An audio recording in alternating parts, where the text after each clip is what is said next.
Bon dimanche tout le monde! Cette semaine, du Frère à Coupe fait un rhum.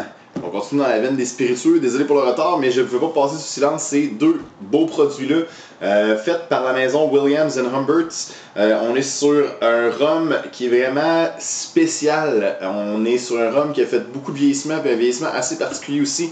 Des deux côtés, ici on a dans le fond la cuvée d'entrée de gamme, on a la cuvée milieu de gamme.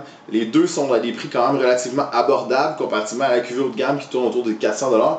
Ceux-là sont quand même vraiment très abordables et pour la qualité du produit, c'est vraiment des très beaux produits. Les deux vont s'appeler Dos Madeiras. D'un côté, vous allez avoir un 5+3 et de l'autre côté, un 5+5.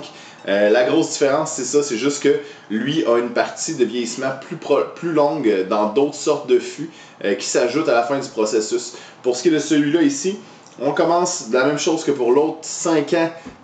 Donc on le fait dans les Caraïbes, on le laisse là 5 ans dans des fûts. Après ça, on le met sur un bateau, on l'amène en Espagne. De ce côté-ci, il va faire dans le fond 3 ans dans des fûts de 20 ans de Palo Cortado. Et ce qu'il va rajouter ici, c'est qu'il va faire 2 ans de plus dans des fûts de 20 ans de Pedro Jiménez. Donc là, on va chercher une complexité vraiment intense. De ce côté-là, on va chercher la même palette de goût avec un beau raffinement, mais pour un petit peu moins cher, donc c'est vraiment le fun. Celui-là à la SEQ vaut présentement 49,25$. C'est arrivé cette année, il n'y en avait pas avant. Avant, on avait juste la milieu de gamme et la haut de gamme.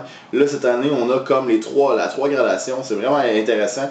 Sur celui-là, on va se tenir sur un rhum qui est un petit peu plus caramélisé, quand même assez bien équilibré. On n'est pas sur quelque chose qui va être trop mélasse, qui va pas aller tirer sur vraiment le sucre d'érable, puis vraiment le gros sucre. On a quelque chose qui tend à être plus vers comme si on avait un rhum agricole, fait quelque chose qui est un petit peu plus sec, même si on sent quand même le sucre dedans. De l'autre côté, c'est sûr que le 2 ans de plus dans les fûts de 20 ans de Pedro Jiménez fait la job. On sent vraiment le raisin de Corinthe qui va ressortir. À l'aveugle, je l'ai fait avec des clients. Ça ressort beaucoup plus proche d'un cognac que ça pourrait ressortir d'un rhum. Celui-là est à 70$, celui-là est à 49,25$ comme je disais tantôt.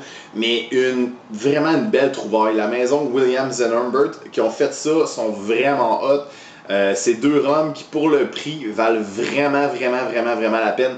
Donc, si jamais vous êtes amateur de rhum, vous cherchez à sortir puis trouver quelque chose d'un petit peu plus raffiné, vous voulez commencer quelque chose de simple, pas trop payé cher pour voir justement si vous aimez le style de la maison, commencez avec le 5+3.